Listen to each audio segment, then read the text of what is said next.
Hello everyone. एक consistently profitable trader बनने के लिए सिर्फ कोई रेडीमेड स्ट्रैटेजी सीखना काफ़ी नहीं है। आपने फेयर वैल्यू गैप सीख लिया या कोई भी कंसेप्ट सीख लिया, ये आपको कभी प्रॉफिटेबल नहीं बना सकता है। प्रॉफिटेबल बनने के लिए आपको मार्केट में प्राइस का बिहेवियर को समझना पड़ेगा कि मार्केट में चल क्या रहा है, मार्केट का स्टोरी क्या है।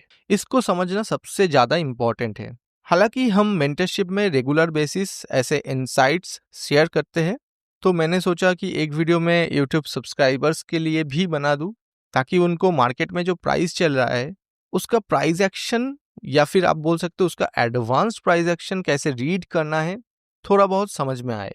मेरा कोशिश यही रहेगा कि आप लोगों को मैं सिंपल एंड ईजी लैंग्वेज में ये चीज़ समझाने की ट्राई करूँ। पहले हम बैंक निफ्टी का एनालिसिस करेंगे एंड वहाँ पे एक ट्रेड भी डिस्कस करेंगे। उसके बाद डॉलर के चार्ट पे भी देखेंगे। तो वीडियो को आपको कंप्लीट देखना होगा, क्योंकि चाहे आप कोई भी मार्केट में ट्रेड कर रहे हो, ये जो प्राइस बिहेवियर है ये हर एक मार्केट में सेम तरीके से काम करता है। लेकिन आपको रीड करना आना चाहिए। कोई एक रेडीमेड स्ट्रैटेजी, चाहे कोई भी स्ट्रैटेजी, चाहे वो मेरा स्ट्रैटेजी हो या आपका स्ट्रैटेजी हो, कोई भी स्ट्रैटेजी आपको कभी भी प्रॉफिटेबल नहीं बना सकता है। आपको मार्केट में प्राइस बिहेवियर बहुत ही बारीकी से एंड मार्केट का जो स्टोरी है, ओवरऑल स्टोरी क्या चल रहा है, वो भी बहुत ही क्लियरली समझना होगा। तब जाके आप कोई भी ट्रेड कॉन्फिडेंटली कर पाओगे। एंड हर एक टाइम फ्रेम पे आपको देखना है कि आप जिस डायरेक्शन में ट्रेड लेना चाहते हो वो अलाइनमेंट पे है कि नहीं। जैसे कि अगर हम वीकली टाइम फ्रेम से स्टार्ट करें, तो पहले वीकली टाइम फ्रेम का पिक्चर आपको समझना है कि क्या चल रहा है वीकली टाइम फ्रेम पे। तो यहाँ पे आप रिसेंटली ये जो प्राइस लेग क्रिएट हुआ है, यहाँ पे क्लियरली हम देख सकते हैं कि एक फेयर वैल्यू गैप है on the weekly time frame. Price ने थोड़ा सा डीप रिट्रेसमेंट किया, उसके बाद यहाँ से मार्केट अपसाइड चला गया। उसके बाद यहाँ पे एक फिर से मार्केट ने फेयर वैल्यू गैप क्रिएट किया। अगर आप फेयर वैल्यू गैप के बारे में नहीं जानते हो, तो फेयर वैल्यू गैप एक 3 कैंडल पैटर्न है, जहां पे फर्स्ट एंड थर्ड कैंडल का जो हाई एंड लोज है उनके बीच जो एरिया क्रिएट हो रहा है, एंड जो सेकेंड कैंडल है वो एक एक्सपेंशन कैंडल क्रिएट होता है, मतलब एक स्ट्रॉन्ग कैंडल। तो उस एरिया में बायर्स अपना एग्रेसिवनेस इंडिकेट कर रहा है। तो ऑब्वियसली यहाँ पे भी सेम पिक्चर देखिए, यहाँ पे fair value gap on the weekly time frame, and यहाँ पे भी एक फेयर वैल्यू गैप क्रिएट हुआ on the weekly time frame. And एक चीज नोटिस कीजिए, प्रीवियस फेयर वैल्यू गैप को रिस्पेक्ट करते हुए एक new fair value gap market ने क्रिएट किया। इससे मार्केट का जो वीकली टाइम फ्रेम का इंटेंशन है वो क्लियरली हमें समझ में आ रहा है, जो कि बुलिश है। एंड यहां से मार्केट इस लेवल तक जा सकता है, ये इनिशियली हम ऐसे अपना बायस डिसाइड कर सकते हैं। उसके बाद थोड़ा सा लोअर टाइम फ्रेम पे जाइए, तो फिलहाल के लिए आपका बायस यानी कि आपका जो डायरेक्शन है वो बुलिश है। उसके बाद डेली टाइम फ्रेम पे आते हैं। अभी ये जो weekly time frame fair value gaps थे उनको मैं एक बार के लिए प्रॉपर तरीके से मार्क कर लेता हूं। एंड डेली टाइम फ्रेम पे आने के बाद यहाँ पे आपको क्या दिख रहा है, simply on the daily time frame यहाँ पे मार्केट ने एक लो क्रिएट किया था। आप देखिए, ये जो लो है on the daily time frame, इस लो को मार्केट ने स्वीप किया। अभी लिक्विडिटी स्वीप आप सभी जानते हो, मतलब एक ऐसा लेवल जहां पे swing low and swing highs जो होते हैं वो हमारे लिए इंपॉर्टेंट पीडीआर है, यानी कि एक इंपॉर्टेंट रिवर्सल एरिया की तरह काम कर सकता है। अभी लिक्विडिटी स्वीप कैसे आइडेंटिफाई करें? कोई भी लेवल, चाहे वो रेजिस्टेंस हो या सपोर्ट हो, कोई भी लेवल के नीचे या कोई भी लेवल के ऊपर अगर मार्केट कंफर्टेबली ट्रेड कर लेता है, मतलब मार्केट उस डायरेक्शन को कंटिन्यू कर सकता है। लेकिन अगर मार्केट कंफर्टेबली ट्रेड नहीं कर पाता है एंड एक क्विक ऑपोजिट डायरेक्शन में रिवर्सल शो करता है, देन हमें समझना है कि यहां से मार्केट जो ऑपोजिंग लिक्विडिटी है, ऑपोजिंग लिक्विडिटी मतलब ऑपोजिट साइड में जो लिक्विडिटीज अवेलेबल है, वो लिक्विडिटी ग्रैब करने के लिए जरूर मूव कर सकता है। मार्केट ने क्लियरली ऑपोजिट डायरेक्शन में क्विक रिवर्सल किया। देखिए, लिक्विडिटी स्वीप समझने के लिए क्लोजिंग हो रहा है कि नहीं, वीक क्रिएट कर रहा है कि नहीं, ये सब समझना जरूरी नहीं है। आपको सिर्फ समझना है कि मार्केट इस लेवल के नीचे कंफर्टेबली ट्रेड कर पा रहा है कि नहीं। एंड ऑल्सो हम वीकली फेयर वैल्यू गैप के ऊपर है, तो जब भी इस लेवल को मार्केट ब्रेक डाउन करेगा तो हमें समझना है कि नीचे जाने का जो प्रोबेबिलिटी है वो कम है, क्योंकि ऑलरेडी वीकली टाइम फ्रेम के ऊपर हम बुलिश है। तो ऑब्वियसली नीचे जाने का अगर प्रोबेबिलिटी कम है तो यहाँ पे ट्रैप होने का चांसेस ज़्यादा है। तो सिंपली फेयर वैल्यू गैप के हेल्प से हमने वीकली टाइम फ्रेम का यूज करते हुए ये कंप्लीटली डिसाइड कर लिया कि यहाँ पे अगर मार्केट ब्रेकडाउन करता है तो ऑब्वियसली एक ट्रैप हो सकता है वो।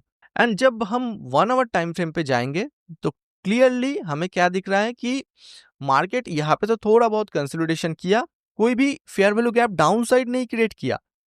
अगर fair value gaps down side create करता मार्केट तो जाके हमें समझ में आता कि हाँ, मार्केट यहाँ से डाउन साइड अपना डायरेक्शन कंटिन्यू करने वाला है, क्योंकि market is trading comfortably below this level. लेकिन यहाँ पे मार्केट ने कोई भी फेयर वैल्यू गैप क्रिएट नहीं किया। आप बोल सकते हो ये एक फेयर वैल्यू गैप है ऑन द डाउन साइड, लेकिन इसको रिस्पेक्ट करते हुए एक अगर new fair value gap market create करता तो जाके हम ज्यादा कॉन्फिडेंटली ट्रेड कर सकते थे। लेकिन ऐसा कुछ नहीं हुआ। जैसे कि वीकली टाइम फ्रेम पे आपने देखा ना कि मार्केट ऐसे हायर हाइस क्रिएट करते हुए अपसाइड जा रहा है and also market is creating the fair value gap and respecting the previous fair value gaps. ऐसा कुछ पिक्चर हमें वीकली टाइम फ्रेम पे दिखा। लेकिन अगर 1 आवर पे मार्केट को इस लेवल के नीचे ट्रेड करना है तो ऑब्वियसली बात है मार्केट एक फेयर वैल्यू गैप क्रिएट करेगा, देन उसको रिस्पेक्ट करते हुए डाउन साइड एक new fair value gap create करेगा। एंड ऐसा कुछ भी हमें नहीं दिख रहा है। रैदर हमें दिख रहा है कि ऑपोजिट डायरेक्शन में एक शार्प मोमेंटम के साथ मार्केट ने 1 आवर पे फेयर वैल्यू गैप क्रिएट किया। तो ऑब्वियसली बात है कि वीकली टाइम फ्रेम आपका बुलिश है एंड जो डेली टाइम फ्रेम है वहां पे भी हमें क्लियर जो ये लेवल है इसके नीचे लिक्विडिटी स्विप होते हुए दिख रहा है। एंड एक और चीज आप नोटिस करिए, यहां पे ये जो कंसोलिडेशन कैंडल है ना, मतलब क्या है? मतलब है बायर्स ने इस लेवल पे एक पॉज लिया था एंड यहां से एक न्यू बाइंग स्टार्ट हुआ है। मतलब ये हमारे लिए एक डिमांड एरिया है। तो ऑब्वियसली इस लेवल को अगर आप थोड़ा सा इस लेवल को मार्क करके ये डिमांड एरिया को आप मार्क कर सकते हो on the basis of 1 our and इसको प्रॉपर तरीके से मार्क करते हुए आप देख सकते हो कि यहां से एग्जैक्टली इस लेवल से टैप करते हुए मार्केट ने रिवर्स किया। अभी ऑपोजिट साइड में भी तो सप्लाई एरिया अवेलेबल है। जैसे कि अगर आप डेली टाइम फ्रेम पे जाओगे तो यहाँ पे भी एक सप्लाई एरियाज है। सप्लाई एरिया मतलब जब हमारे पास कोई भी स्मॉल बॉडी कैंडल हो एंड उसके बाद एक एक्सपेंशन यानी कि स्ट्रॉन्ग कैंडल क्रिएट होता है, तब जाके उस लेवल को हम सप्लाई एरिया बोलते हैं। तो ये जो सप्लाई एरिया मार्केट ने क्रिएट किया था on the daily time frame, यहाँ पे हमारे पास ये सप्लाई एरिया है।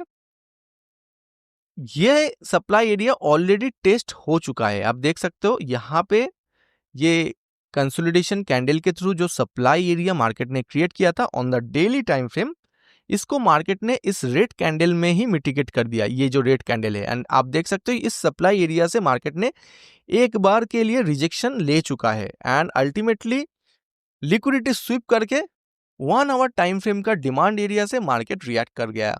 मतलब आप सोचिए, डेली का सप्लाई एरिया है एंड 1 आवर का डिमांड एरिया है। तो 1 आवर का डिमांड एरिया को डेली का सप्लाई एरिया ब्रेक नहीं कर पाया। तो आप सोचिए रीजन क्या है हमारे बुलिश जाने का? कितने सारे रीजंस। वीकली टाइम फ्रेम पे फेयर वैल्यू गैप को रिस्पेक्ट करते हुए new fair value gap create हो रहा है। ऑल्सो जो lower time frame demand areas है, हमारे पास डिमांड जोन है, वो भी रिस्पेक्ट होते हुए डेली टाइम फ्रेम पे लिक्विडिटी स्विप हो रहा है। मतलब हर एक टाइम फ्रेम का जो पिक्चर है हमारे पास वो हमें बुलिश इंडिकेशन दे रहा है।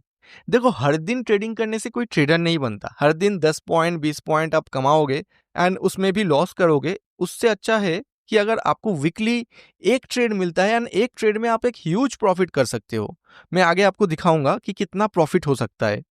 तो उसके बाद आप 1 आवर टाइम फ्रेम पे आइए एंड यहाँ पे आप देख सकते हो कि एक फेयर वैल्यू गैप क्रिएट हुआ on the basis of 1 hour. तो ये 1 आवर का फेयर वैल्यू गैप है।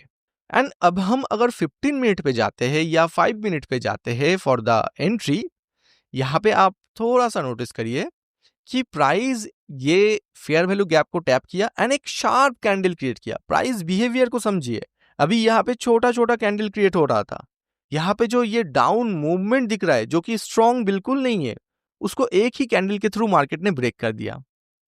तो ऑब्वियसली बात है कि यहाँ पे ये जो फेयर वैल्यू गैप है इसको हम फिर से मार्क कर सकते हैं on the basis of 5 minute.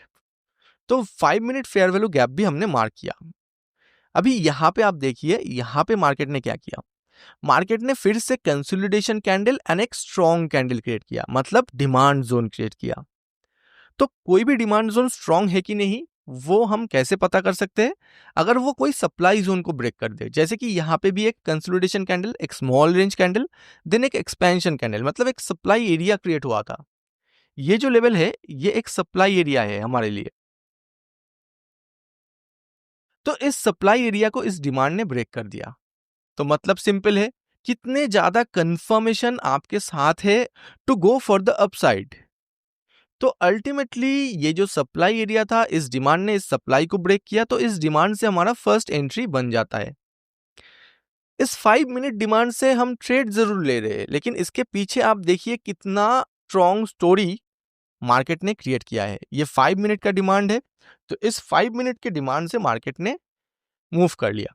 बाद में फिर से आपको एंट्री मिलता कैसे?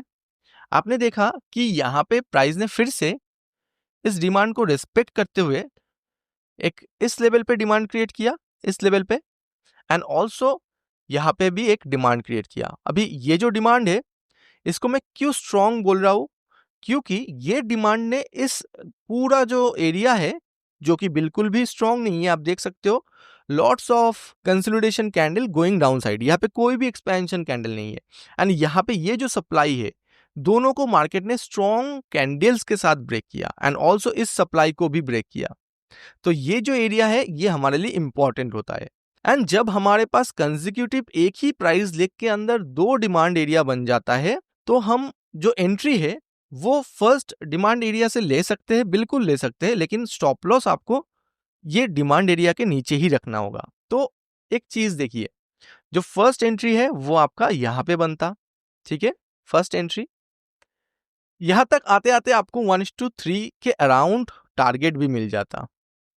इसके बाद जो नेक्स्ट एंट्री है जो कि बहुत ही पावरफुल एंट्री है, वो आप यहां से भी ले सकते थे, एंड अगर आपको ऐसे कंसेक्यूटिव डिमांड मिलता है तो ये लो के नीचे आप एंट्री रख सकते हो, एंड इस लो के नीचे, एंड जो अपना बॉटम से डिमांड क्रिएट हुआ है जो कि अनमिटिगेटेड है, मतलब प्राइस इस लेवल के अंदर अभी तक आया नहीं है तो ऑब्वियसली आने का चांसेस है, तो यहाँ पे ऐसे आप एंट्री रख सकते हो एंड इस हाई को इजीली टारगेट कर सकते हो।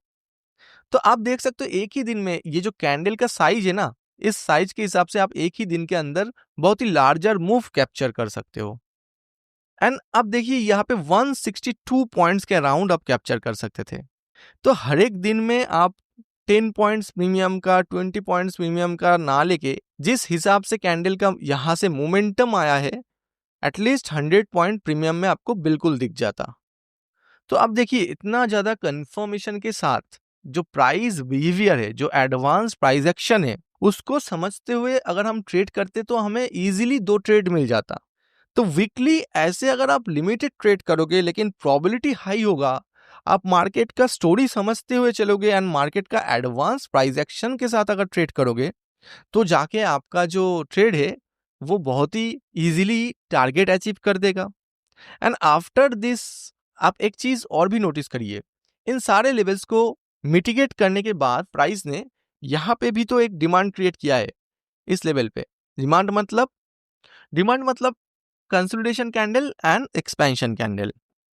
तो ऑब्वियसली इस लेवल को अगर हम एज ए डिमांड मार्क करें एंड इस डिमांड के थोड़ा सा अपसाइड में आपको एक फेयर वैल्यू गैप भी दिखेगा। तो कभी कभी मार्केट डिमांड तक वापस आता है एंड कभी कभी फेयर वैल्यू गैप से ही रिएक्ट करते हुए मार्केट अपसाइड मूव कर जाता है।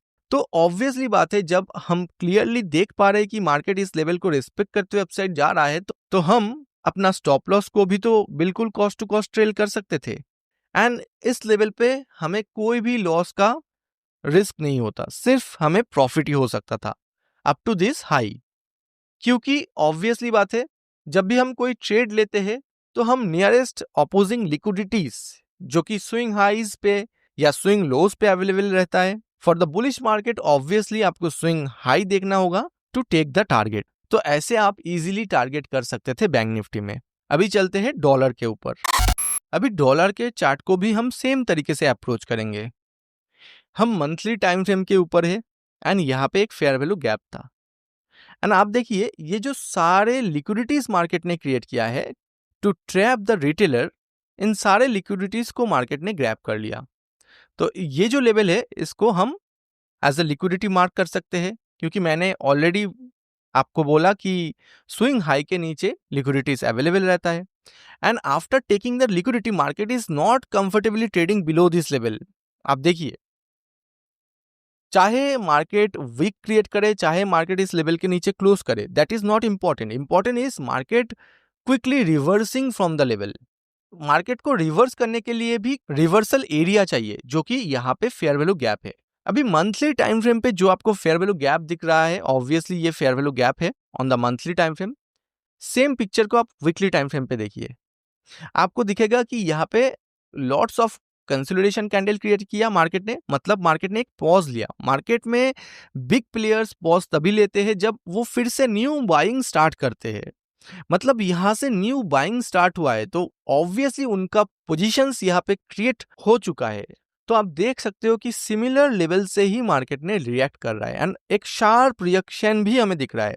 एंड ऑल्सो यहाँ पे एक चीज नोटिस कीजिए, ये जो वीकली टाइम फ्रेम का जो फेयर वैल्यू गैप है ना, इसको मार्केट ने कंप्लीटली डिसरेस्पेक्ट कर दिया है। मतलब कंप्लीटली मार्केट यहाँ से थोड़ा सा रिजेक्शन पहले लिया है, लोअर टाइम फ्रेम पे जाके इसका स्टोरी आपको समझ में आएगा।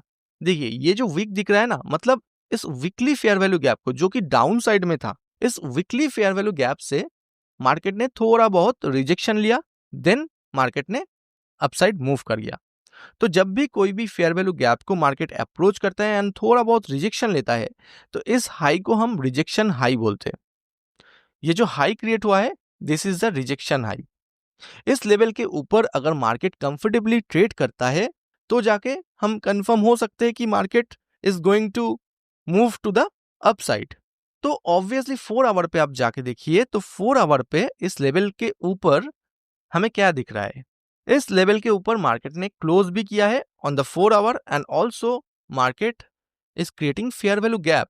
यहाँ पे फेयर वैल्यू गैप है।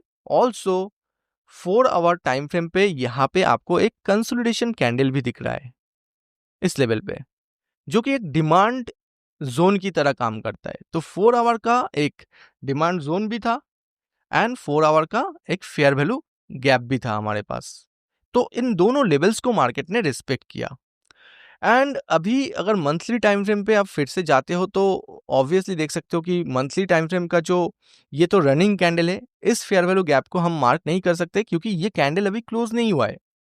तो जो नेक्स्ट कैंडल है, मतलब नेक्स्ट फेयर वैल्यू गैप है, ये मंथली टाइम फ्रेम का फेयर वैल्यू गैप है। तो यहां तक हम अपना बायस को बुलिश रख सकते हैं ऑन द मंथली बेसिस। ऐसे हम अपना बायस क्रिएट कर रहे हैं। आर्गुमेंट्स ढूंढना काफी जरूरी है, क्योंकि पहला आर्गुमेंट क्या है, इन सारे लिक्विडिटीज को मार्केट ने ग्रैब किया, फेयर वैल्यू गैप से मार्केट रिएक्ट कर रहा है, ऑल्सो वीकली डिमांड जोन से भी मार्केट रिएक्ट कर रहा है एंड जो रिएक्शन है वो बहुत ही शार्प है।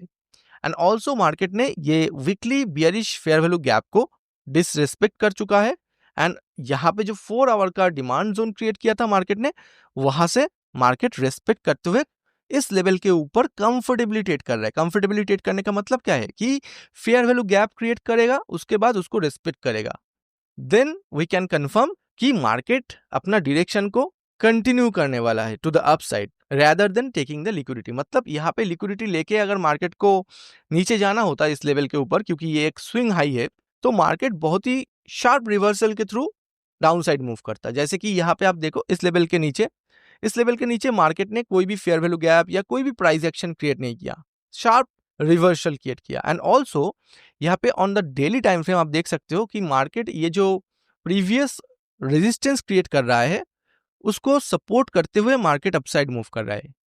4 आवर पे आपको ज्यादा बेहतर तरीके से समझ में आएगा। ये जो प्रीवियसली रेजिस्टेंस क्रिएट किया था उसी लेवल को सपोर्ट करते हुए मार्केट मूव कर रहा है। एंड ऑल्सो यहाँ पे भी आप देखिए, यहाँ पे एक फेयर वैल्यू गैप है on the 4 hour time frame. तो इस 4 आवर फेयर वैल्यू गैप को भी मार्केट ने रिस्पेक्ट किया एंड अपसाइड मूव किया। जब भी फेयर वैल्यू गैप ऐसे रिस्पेक्ट होने लगेगा तब आपको समझ जाना चाहिए कि मार्केट अपना डायरेक्शन कंटिन्यू करने वाला है। तो अल्टीमेटली यहाँ पे भी आप देख सकते हो एक सप्लाई एरिया था on the 4 hour time frame, लेकिन इस सप्लाई एरिया को मार्केट ने बिल्कुल ही डिसरेस्पेक्ट कर दिया। ऐसा क्यों? ऐसा इसलिए क्योंकि पूरा जो पिक्चर है वो क्या है, वो बुलिश है। हमने मंथली देखा, वीकली देखा, डेली देखा, 4 our is also supporting the idea of being bullish. तो ऑब्वियसली इतने सारे बुलिश आर्गुमेंट के अगेंस्ट में जब आप कोई भी रैंडम ट्रेड उठा लेते हो कोई भी एक पर्टिकुलर एरिया से कि मैंने 4 आवर का सप्लाई एरिया मार्क कर लिया, दिन में 15 मिनट पे एंट्री ले लूंगा, ऐसा सोचोगे तो आपका स्टॉप लॉस हिट होने का चांसेस ही ज्यादा होगा। क्योंकि ऑब्वियसली बात है, यहाँ पे जो सप्लाई एरिया था आप देख सकते हो, यहाँ पे मार्केट ने थोड़ा टाइम तक प्राइस को रोक के रखा लेकिन अल्टीमेटली अनसक्सेसफुल हो गया। एंड एक्चुअली में आपका जो एंट्री है, ये जो 4 आवर डिमांड है ना, यहाँ से ही आप ले सकते थे, क्योंकि आपको पहले से ही पता चल जाएगा कि मार्केट इस लेवल को ब्रेक करने ही वाला है, या फिर इस लेवल पे अप्रोच करने से पहले ही मार्केट अपना टारगेट भी दे देगा on the lower time frame. जैसे कि ये जो 4 आवर डिमांड है, ये वाला जो डिमांड है, ये जो डिमांड है ऑन द 4 आवर,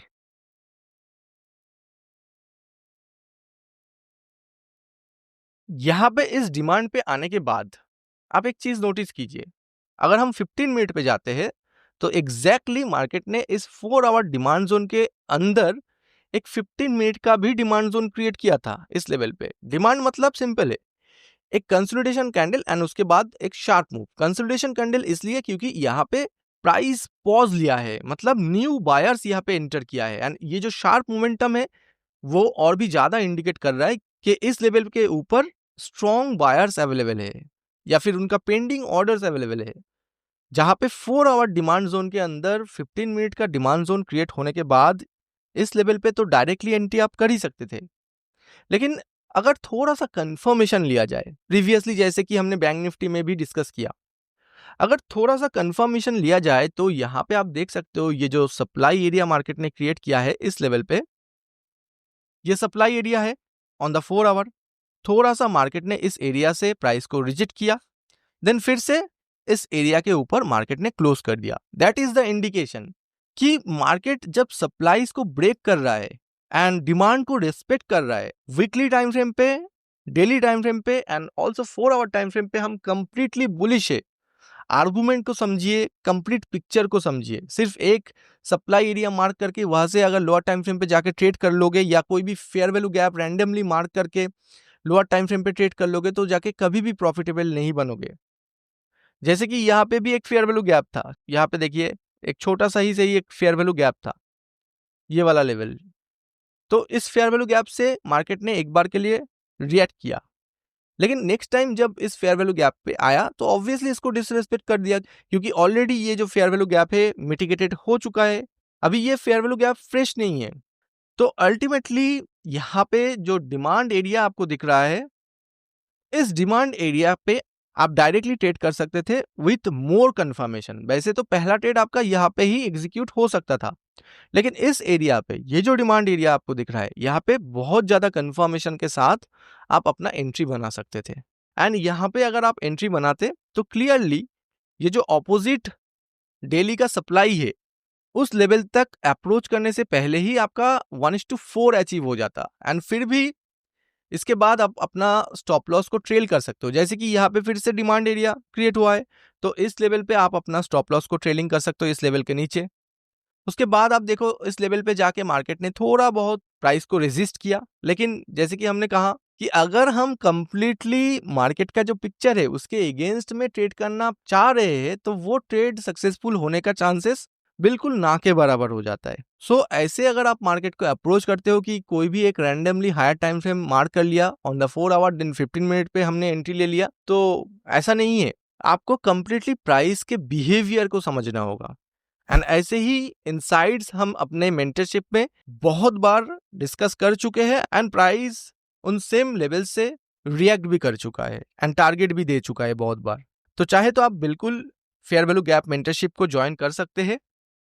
यहाँ पे आप देखिए, अगर आप इस लेवल को होल्ड कर जाते तो आपको ये जो कैंडल्स है, इस कैंडल के अंदर आपको कितना ज्यादा टारगेट मिल सकता था, क्योंकि हमें तो अल्टीमेटली पता है कि मार्केट अपसाइड जाने वाला है ना, तो आप 1:80 के अराउंड टारगेट अचीव कर सकते थे। लेकिन इतना जरूरी नहीं है, आप अगर एटलीस्ट ये सप्लाई जोन तक भी टारगेट को अचीव कर लेते तो भी आपको 1:4 that is a very good risk reward आपको मिल जाता। एंड ऑल्सो ट्रेलिंग भी हमें तभी करना चाहिए जब हमारे पास कंप्लीट पिक्चर क्लियर हो। जैसे कि हमने पहले ही मेंशन किया है कि मंथली टाइम फ्रेम का जो ये फेयर वैल्यू गैप है, मार्केट इस लेवल को अप्रोच कर सकता है, क्योंकि बीच में हमने देखा कि एटलीस्ट अगर इस लेवल को भी अप्रोच नहीं करेगा तो इस वीकली सप्लाई एरिया, क्योंकि आपको दिख रहा है ना कि कंसोलिडेशन कैंडल के बाद एक स्ट्रॉन्ग मूव आया है, एटलीस्ट इस सप्लाई एरिया तक तो मार्केट जरूर अप्रोच कर सकता है। तो ऐसे केस में हम अच्छा खासा रिस्क रिवार्ड को ग्रैब कर सकते हैं। एंड एक और चीज आप देखिए, अगर हम लोअर लेवल से और भी देखें तो यहाँ पे कंटिन्यूअसली मार्केट ने फेयर वैल्यू गैप तो क्रिएट किया, एंड ऑल्सो ये जो कंसोलिडेशन एरिया है, मतलब जहां से बाइंग स्टार्ट हुआ है, इन एरियाज को भी, यहाँ पे 4 आवर का फेयर वैल्यू गैप को एक बार के लिए डिलीट करके दिखाता हूँ, इन एरियाज को जो प्रीवियसली एक स्विंग हाई था उसको सपोर्ट करते हुए मार्केट ने अपसाइड मोमेंटम किया है। तो आप समझिए कि कितना सारा कंफर्मेशन आपके पास है to go for the bullish side. आप मार्केट का कंप्लीट स्टोरी को समझने के बाद ट्रेड कर सकते हो, ताकि कोई भी ट्रेड जिसमें आप एंटर करो वो एक हाई प्रोबेबल ट्रेड बने, जहां पे आप कॉन्फिडेंटली ट्रेड कर पाओ एंड एक ह्यूज रिस्क रिवार्ड अचीव कर पाओ। क्योंकि मल्टीपल ट्रेड लेने से कोई फायदा नहीं होगा आपको। अगर ऐसे रिस्क रिवार्ड वाला ट्रेड एक भी मिल जाता है, तो अगर आप डेली बेसिस पे 10 ट्रेड्स भी लेते हो तो मंथली आपका जितना प्रॉफिट होगा उससे कई ज्यादा प्रॉफिट आपका एक ट्रेड में हो सकता है। तो ऐसे आपको मार्केट को अप्रोच करना चाहिए, मार्केट के एडवांस प्राइस एक्शन को समझना चाहिए। सो वीडियो अच्छा लगा तो लाइक जरूर करिए, साथ ही शेयर एंड सब्सक्राइब करना बिल्कुल मत भूलिएगा। There is also a Telegram channel जहां पे मैं लाइव मार्केट अपडेट शेयर करता हूँ, आप चाहे तो ज्वाइन कर सकते हो। अगर ऐसे इंसाइट्स आप और भी चाहते हो तो कमेंट करके जरूर बताना। सो मिलते हैं नेक्स्ट वीडियो में ऐसे ही कुछ इंपॉर्टेंट लर्निंग के साथ। तब तक के लिए thank you and happy trading.